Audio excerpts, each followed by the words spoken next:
എല്ലാവർക്കും നമസ്കാരം. ഞാൻ ഈ വീഡിയോയിലൂടെ പറയുന്നത് കൂണിൻ്റെ വിത്തുണ്ടാക്കുന്നത് എങ്ങനെയെന്നാണ്. മഷ്റൂം സ്പോൺ എങ്ങനെ ഉണ്ടാക്കുക എന്നുള്ളതിൻ്റെ ആദ്യത്തെ സ്റ്റെപ്പാണ് ഞാൻ ഈ വീഡിയോയിൽ കാണിക്കുന്നത്. അതായത് കൂണിൻ്റെ സ്പോൺ ഉണ്ടാക്കണമെങ്കിൽ നമുക്കൊരു മീഡിയം ഉണ്ടാക്കിയെടുക്കണം. അതിനെ PDA എന്നാണ് പറയുന്നത്. അത് എങ്ങനെയാണ് ഉണ്ടാക്കുന്നത് എന്നാണ് ഞാനിന്ന് ഉണ്ടാക്കി കാണിക്കുന്നത്. ശരിക്കും ശ്രദ്ധിച്ച് നിങ്ങൾ ഓരോരുത്തരും അത് 2-3 പ്രാവശ്യം കണ്ട് അത് ഉണ്ടാക്കി നോക്കി. ഒരു പ്രാവശ്യം 2 പ്രാവശ്യമൊക്കെ ചെയ്യുമ്പോഴത് കറക്റ്റ് ആവണമെന്നില്ല. പക്ഷേ ആവർത്തിച്ച് നമ്മൾ ചെയ്യുമ്പോൾ അത് ശരിയായി വരും. അപ്പോൾ നമ്മളിപ്പോൾ PDA ഉണ്ടാക്കണമെങ്കിൽ നമുക്ക് ആവശ്യം ഒന്ന് അഗർ എന്ന് പറഞ്ഞാൽ ഒരു പൊടിയാണ്. അത് ഈ മീഡിയം ഒരു ഇതായിട്ട് ഉറച്ച് കിട്ടാൻ വേണ്ടിയിട്ട് നമ്മൾ ഉപയോഗിക്കുന്നതാണ് അഗർ. അല്ലാതെ അതിന് പ്രത്യേകിച്ച് ഗുണങ്ങളൊന്നുമില്ല. പക്ഷെ നമ്മുടെ ലിക്വിഡ് ഫോമിലുള്ള മീഡിയത്തിന് അതൊരു സോളിഡ് രൂപത്തിലാക്കാൻ വേണ്ടിയിട്ടാണ്. പിന്നെ നമുക്ക് ആവശ്യം ഉരുളക്കിഴങ്ങ്, പഞ്ചസാര, പിന്നെ ഒരു മെഷറിംഗ് കപ്പ്, പിന്നെ വെള്ളം, പിന്നെ ഒരു റബ്ബർ ബാൻഡ്. ഇത്രയൊക്കെയാണ് നമുക്ക് ആവശ്യമുള്ളത്. പിന്നെ ടെസ്റ്റ് ട്യൂബ് നന്നായിട്ട് കഴുകി ഉണക്കി മൈക്രോവേവ് കൂടി ചെയ്തെടുത്ത ടെസ്റ്റ് ട്യൂബുകളാണിത്. നല്ലപോലെ വാഷ് ചെയ്ത് അത് വെള്ളത്തിലിട്ട് തിളപ്പിച്ച് അത് വെയിലത്ത് വെച്ച് ഉണക്കി വീണ്ടും മൈക്രോവേവിൽ വെച്ച് ഒന്നും കൂടി സ്റ്റെറിലൈസ് ചെയ്ത ടെസ്റ്റ് ട്യൂബുകളാണിത്. ഇത്ര കാര്യങ്ങളാണ് നമുക്ക് PDA ഉണ്ടാക്കാനായിട്ട് വേണ്ടത്.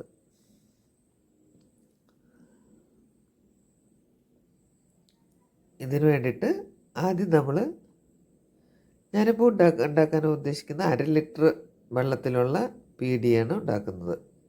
അപ്പോൾ നമുക്ക് ആവശ്യം 1/2 ലിറ്റർ വെള്ളം എടുക്കുക. ഞങ്ങളുടെ കൂണിൻ്റെ ഫാമിൻ്റെ വേസ്റ്റൊക്കെ നമ്മുടെ പറമ്പിൽ തന്നെയാണ് ഇടുന്നത്. അപ്പോൾ അതിൽ നിന്നുള്ള ഉറവാണല്ലോ കിണറിലെ വെള്ളം. അതുകൊണ്ട് ഞാൻ ആ വെള്ളം എടുക്കാറില്ല. നമ്മൾ ഇത് ബിസ്ലേരി വാട്ടർ വാങ്ങിയിട്ട് അതിൽ നിന്ന് 1/2 ലിറ്റർ എടുക്കാറാണ് പതിവ്. 1/2 ലിറ്റർ എടുത്തിട്ട് അതിലേക്ക് ഉരുളക്കിഴങ്ങ് തിരഞ്ഞെടുക്കുമ്പോൾ വളരെ ശ്രദ്ധിച്ച് തിരഞ്ഞെടുക്കണം. മുളച്ചതോ അല്ലെങ്കിൽ പഴയതോ ചീഞ്ഞ് തുടങ്ങിയതോ അങ്ങനെ ഒന്നും ആവരുത്. സ്ക്രാച്ചസ് ഉള്ളതോ ആ ടൈപ്പ് ഒന്നും ആയിരിക്കരുത്. നല്ല വൃത്തിയുള്ള ഉരുളക്കിഴങ്ങ് നോക്കി സെലക്ട് ചെയ്യണം. കേടുപാടൊന്നും ഇല്ലാത്ത, ചതവില്ലാത്ത ഉരുളക്കിഴങ്ങ് നോക്കി സെലക്ട് ചെയ്ത് അതൊക്കെ വാഷ് ചെയ്ത് അതിൻ്റെ തൊണ്ടോടുകൂടി വേണം എടുക്കാനായിട്ട്. കാരണം തൊണ്ട് ചെത്തിയിട്ട് നമ്മൾ ഇടുമ്പോൾ എന്ന് പറഞ്ഞാൽ അത് ഉടഞ്ഞു പോകാനുള്ള ചാൻസ് കൂടുതലാണ്. തൊണ്ടുണ്ടെങ്കിൽ ഉരുളക്കിഴങ്ങിൻ്റെ പീസായിട്ട് തന്നെ ഇരിക്കും. നമുക്കതിൻ്റെ വെള്ളം മാത്രം മതി. അല്ലാതെ അതിൻ്റെ സ്റ്റാർച്ചൊന്നും വെള്ളത്തിലോട്ട് ആവശ്യമില്ല. സ്റ്റാർച്ച് വെള്ളത്തിലേക്ക് ഇതായി മെൽറ്റായി കഴിഞ്ഞിട്ടുണ്ടെങ്കിൽ പെട്ടെന്ന് കണ്ടാമിനേറ്റഡ് ആവും. അതുകൊണ്ട് നമുക്ക് ഉരുളക്കിഴങ്ങ് ഇട്ട് അത് തിളച്ച് ഉരുളക്കിഴങ്ങ് വെന്ത് പോവരുത്, എന്നാൽ വേവണം. കാരണം ഇതിൻ്റെ ന്യൂട്രീഷ്യൻസൊക്കെ നമുക്ക് കിട്ടാൻ വേണം. എന്നാൽ മാത്രമല്ല നമ്മുടെ PDAക്ക് അതിനുള്ള കഴിവുണ്ടാവുള്ളൂ. അതിനകത്ത് ടിഷ്യൂ കൾച്ചർ ചെയ്യാൻ വേണ്ടിയിട്ടുള്ള. അപ്പോൾ ടിഷ്യൂ വളരണമെന്നുണ്ടെങ്കിൽ ഈ വെള്ളത്തിൽ ന്യൂട്രീഷ്യൻസൊക്കെ വേണം. അപ്പോൾ ഉരുളക്കിഴങ്ങിൻ്റെ ന്യൂട്രീഷ്യൻസ് കിട്ടാൻ വേണം. എന്നാൽ അതിൻ്റെ ആ സ്റ്റാർച്ച് ഒന്നും വെള്ളത്തിലോട്ട് വരികയും ചെയ്യരുത്. ആ വിധത്തിലായിരിക്കണം നമ്മൾ ഉരുളക്കിഴങ്ങ് അരിഞ്ഞ് തിളപ്പിച്ചെടുക്കേണ്ടത്. അപ്പോൾ അത് വളരെ ശ്രദ്ധിക്കാനുണ്ട്.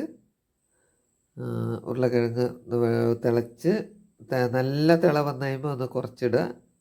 എന്നിട്ട് പിന്നെ പതുക്കെ ഇരുന്ന് വേവണം. ഇടയ്ക്കിടയ്ക്ക് നോക്കണം എന്ത്. കാരണം നമുക്ക് ഇതിനൊരു സമയം പറയാൻ പറ്റില്ല. കാരണം പല ഉരുളക്കിഴങ്ങിനും പല വേവാണ്. ചില ഉരുളക്കിഴങ്ങ് പെട്ടെന്ന് വേവും, ചില ഉരുളക്കിഴങ്ങ് പതുക്കെ വേവുള്ളൂ. അപ്പോൾ അതുകൊണ്ട് നമുക്ക് ഇത്ര ടൈമെന്ന് പറയാൻ ബുദ്ധിമുട്ടാണ്. നമ്മളത് ഇടയ്ക്കിടയ്ക്ക് തുറന്ന് നോക്കി വെന്തിട്ടുണ്ടോ എന്ന് നോക്കി തന്നെ എടുക്കണം.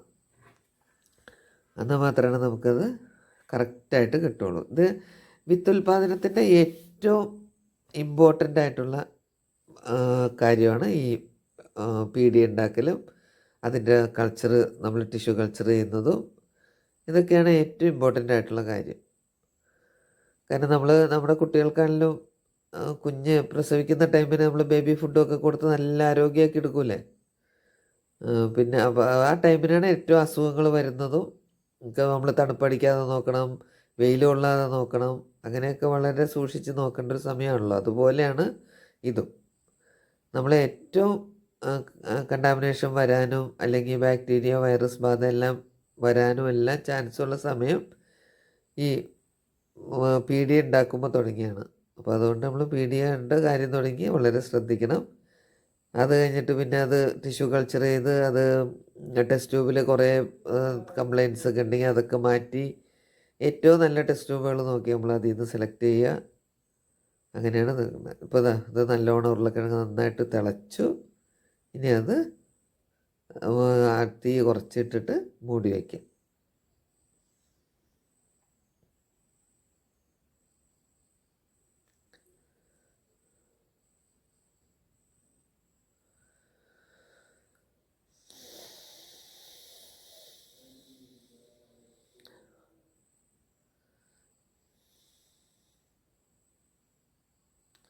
ആ ഉരുളക്കിഴങ്ങ് വെന്ത വെള്ളം മാത്രമാണ് നമുക്ക് ആവശ്യം, അല്ലാതെ നമുക്ക് അതിൻ്റെ സ്റ്റാർച്ച് വരാൻ പാടില്ല.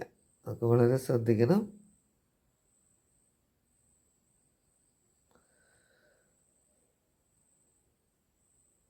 കുറച്ച് വെന്ത് കഴിഞ്ഞാൽ അത് വെന്തൊന്ന് നോക്കിയിട്ട് വെന്തിട്ടുണ്ടെങ്കിൽ അതിൻ്റെ വെള്ളം നമ്മൾ ഊറ്റിയെടുക്കുക. അങ്ങനെയാണ് അത് നോക്കേണ്ടത്.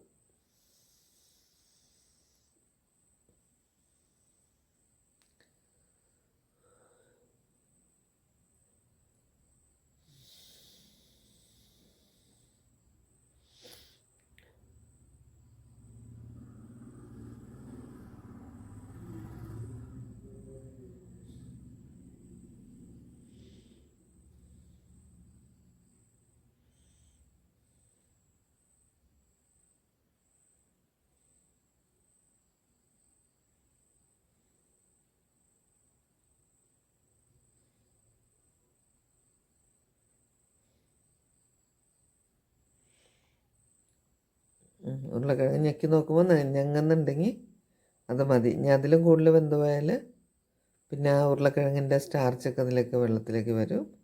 അപ്പോൾ നമ്മൾ ഈ പരുവത്തിൽ വേണം അത് ഊറ്റിയെടുക്കാനായിട്ട്.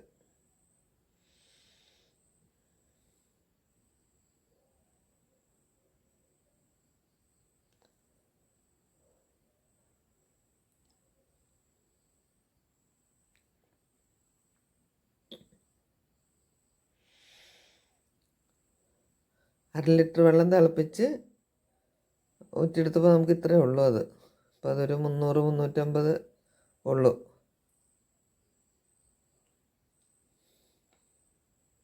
ഇനി നമ്മൾ വേറെ ഇത്തിരി ചുവട് കട്ടിയുള്ളൊരു പാത്രം വേണം. ഞാൻ എൻ്റെ കയ്യിലൊരു കുക്കറുണ്ട്, അതതിന് വേണ്ടി മാത്രം വച്ചിരിക്കുന്നതാണ്.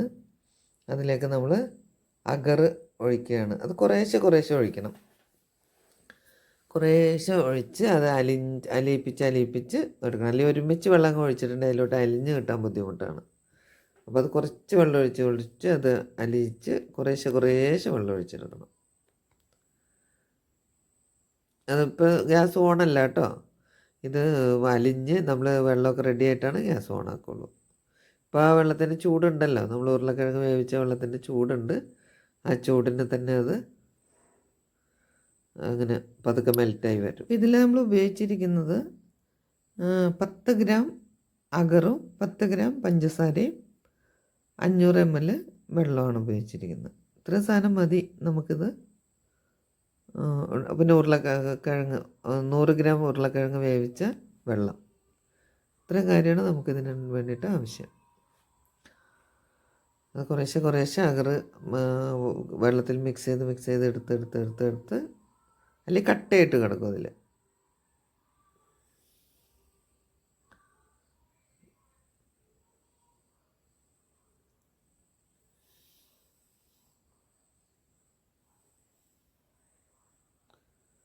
ഒരു ക്ഷമയോടുകൂടി ചെയ്യേണ്ട ഒരു കാര്യമാണിത്. ഇതെന്ന് മാത്രമല്ല, കൂണിൻ്റെ എല്ലാം. അത് കഴിഞ്ഞ് കഴിയുമ്പോൾ പഞ്ചസാര ഇടുക. പഞ്ചസാര ഇട്ടൊന്ന് ഇളക്കി മിക്സ് ചെയ്ത് പിന്നെ അതിലേക്ക് ബാക്കിയുള്ള വെള്ളം കൂടി അങ്ങ് ഒഴിച്ച് മിക്സ് ചെയ്തെടുക്കുക. ഇനിയാണ് ഗ്യാസ് കത്തിക്കാൻ പോകുന്നത്. ഇതൊന്ന് ഇളക്കി കൂട്ടിയിട്ട് നമ്മൾ ഗ്യാസ് കത്തിക്കുക.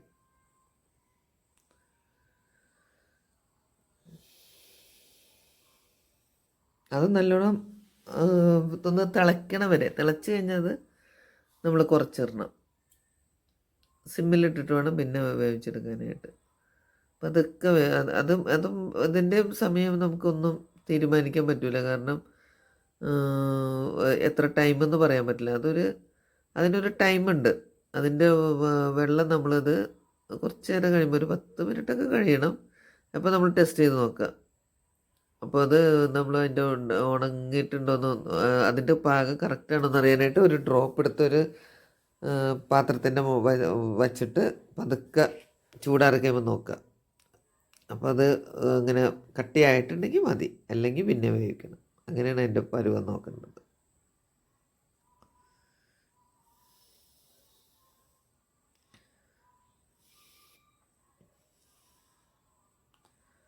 കയ്യിലൊക്കെ വീഴാതെ നോക്കണം. കാരണം നല്ല കൊഴുപ്പുള്ളൊരു സാധനമാണല്ലോ. കയ്യിൽ വീണ കൈ പൊള്ളും. പച്ചവെള്ളം വീഴുന്ന പോലെ അല്ല. അപ്പോൾ അതും സൂക്ഷിക്കണം. അങ്ങനെ പതുക്കെ പതുക്കെ തെളിച്ച് കഴിയുമ്പോൾ പതുക്കെ അതും സിമ്മിലോട്ടിട്ടിട്ട് പതുക്കെ പതുക്കെ വേവിച്ചെടുക്കുക. അതിന് ഒരു പരുവമുണ്ട്. അതിൽ കൂടാനും പാടില്ല, കുറയാനും പാടില്ല. കൂടിപ്പോയാലും പറ്റില്ല, കുറഞ്ഞു പോയാലും പറ്റില്ല. കുറഞ്ഞു പോയിട്ടുണ്ടെങ്കിൽ അതിൽ ഈർപ്പം കൂടുതലുണ്ടാകും, അപ്പോഴും അത് ശരിയാവില്ല. കൂടുതൽ ഉറച്ചു പോയിട്ടുണ്ടെങ്കിൽ അതിൽ മൈസീലയും പിടിക്കാൻ ബുദ്ധിമുട്ട് വരും. അപ്പോൾ അതിന് രണ്ടിൻ്റെ ഇടയ്ക്കുള്ളൊരു പരുവം വേണം. അത് നമ്മൾ ഉണ്ടാക്കി കഴിയുമ്പോൾ അത് പഠിക്കുള്ളൂ.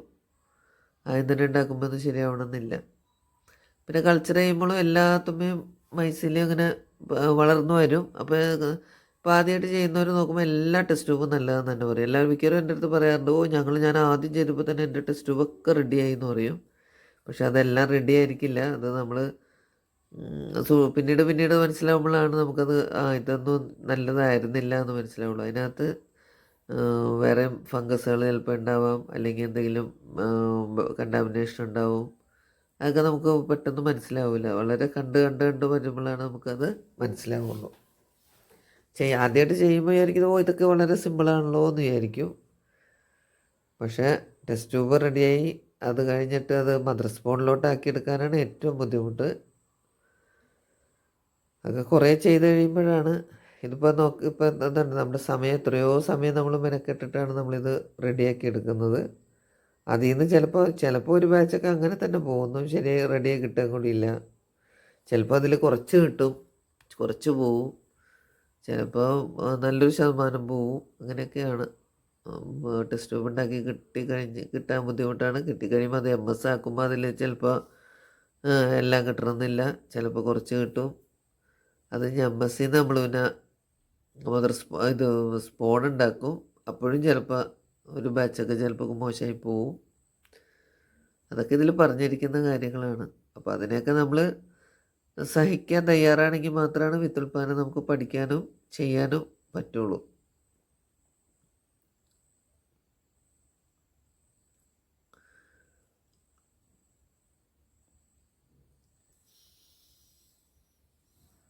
നല്ലോണം തിളച്ചു വന്നു കഴിഞ്ഞാൽ സിമ്മിലിട്ടിട്ട് പതുക്കെ വേവിച്ചെടുക്കണം. ഒരു 2 ലിറ്ററിൻ്റെ കുക്കറാണ് ഞാനതിനു വേണ്ടി ഉപയോഗിച്ചിരിക്കുന്നത്. അപ്പോൾ അതിന് കട്ടിയുണ്ട്, അതുകൊണ്ടാണ് അതിനുവേണ്ടി ഉപയോഗിക്കുന്നത്. അപ്പോൾ 2 ലിറ്ററിന് അത് വെള്ളം അരിച്ച് എടുക്കുക. അതിലൊന്നും ഉണ്ടാവില്ല, അരിക്കാനൊന്നും ഉണ്ടാവില്ല. നമ്മൾ ആദ്യം ഫിൽറ്റർ ചെയ്തെടുത്താണല്ലോ, എന്നാലും ഒന്ന് അരിച്ചെടുക്കുക. അപ്പോൾ പതയൊക്കെ ഉണ്ടെങ്കിൽ അത് പൊക്കോളും. ഇനി അത് നമ്മൾ ഓരോരോ ടെസ്റ്റ് ട്യൂബിലേക്ക് ഒരു ഇഞ്ച് കട്ടിയിൽ നമ്മൾ ഒഴിച്ചെടുക്കുക. തുടക്കക്കാരൊക്കെ 20 mm ടെസ്റ്റ് ട്യൂബ് ഉപയോഗിക്കുക. ഞാൻ 20 mm 25 mm ഉപയോഗിക്കുന്നുണ്ട്. 20 mm ആണെങ്കിൽ അതിൻ്റെ കണ്ടാമിനേഷൻ വളരെ കുറവായിരിക്കും. 20 mm ചെയ്ത് നല്ലോണം പ്രാക്ടീസായിട്ട് മാത്രമാണ് 25 mm പോകാൻ പാടുള്ളൂ. ഇപ്പോൾ ഞാനിപ്പോൾ എടുത്തിരിക്കുന്നതെല്ലാം 25 mm ആണ്. അത് നാലെണ്ണം ഒരുമിച്ച് ഞാൻ വള്ളിയിട്ട് കെട്ടി വെച്ചിട്ടുണ്ട്. അപ്പോൾ ഓരോന്നോരോന്ന് എടുത്ത് ഒഴിക്കണ്ട. അപ്പോൾ ഞാൻ ഒരുമിച്ച് 4 കൈ പിടിച്ചിട്ടാണ് ഒഴിക്കുന്നത്. കാരണം വേഗം 6 ലിറ്റർ ഉണ്ടല്ലോ, അത് വേഗം തീരണ്ടേ. ഏകദേശം 1 ഇഞ്ച് കനത്തിൽ ആ വള്ളി ഞാനത് 1 ഇഞ്ച് കനത്തിലാണ് കെട്ടി വെച്ചിരിക്കുന്നത്. അപ്പോൾ നമുക്ക് എളുപ്പമുണ്ട് അത് ഒഴിക്കാനായിട്ട്.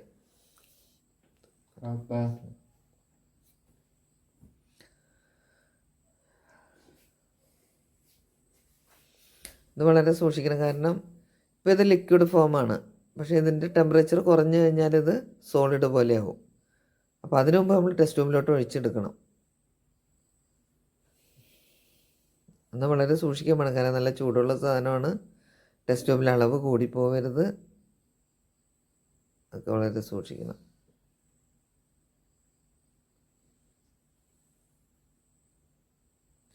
ഇനി ഇതിനെ നമുക്ക് കുക്കറിൽ 1 മണിക്കൂർ വിസിൽ വന്നതിന് ശേഷം 1 മണിക്കൂർ വേവിച്ചെടുക്കണം.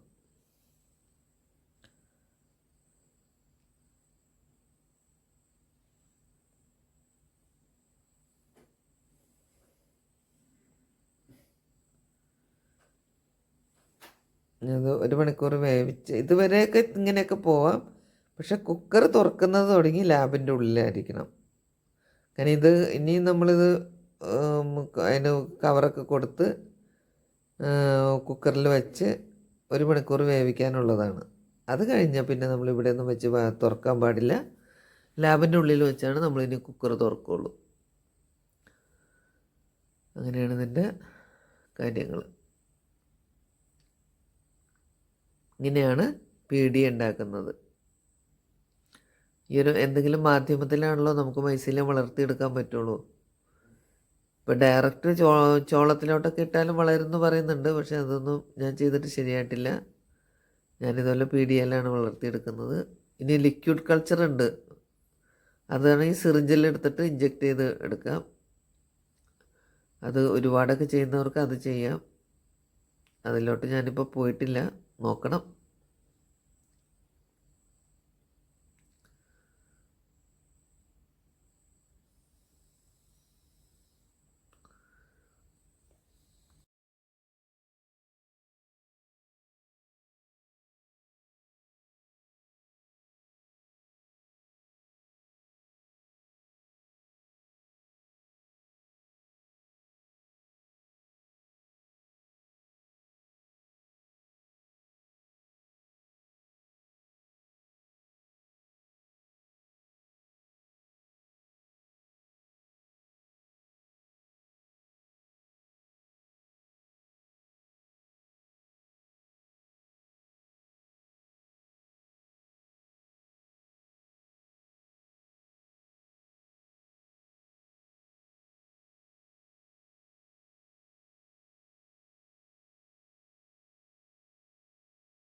ടെസ്റ്റ് ട്യൂബൊക്കെ റെഡി ആയി കഴിഞ്ഞാൽ അത് നമ്മൾ ഒരു കുക്കറിൽ, ഇത് 10 ലിറ്ററിൻ്റെ കുക്കറാണ്, അതിൽ ഒരു തട്ട് വെച്ച് ഒരു 1.5 ഇഞ്ച് കനത്തിൽ വെള്ളം ഒഴിച്ച് അതിൻ്റെ മീതേക്ക് ഒരു പാത്രത്തിൽ ടെസ്റ്റ് ട്യൂബുകളെല്ലാം ഇറക്കി വെച്ച് വേറൊരു കവറിട്ട് മൂടി അത് അടുപ്പത്ത് വെച്ച് ഒരു വിസിൽ വരുമ്പോൾ അത് സിമ്മിലോട്ടിട്ട് പിന്നെ 1 മണിക്കൂർ കഴിയുമ്പോൾ തുറന്ന് നമ്മളത് നിരത്തി വെക്കണം. അങ്ങനെയാണ് പീടി ഉണ്ടാക്കുന്ന സ്റ്റെപ്പ് അവസാനിക്കുന്നത്.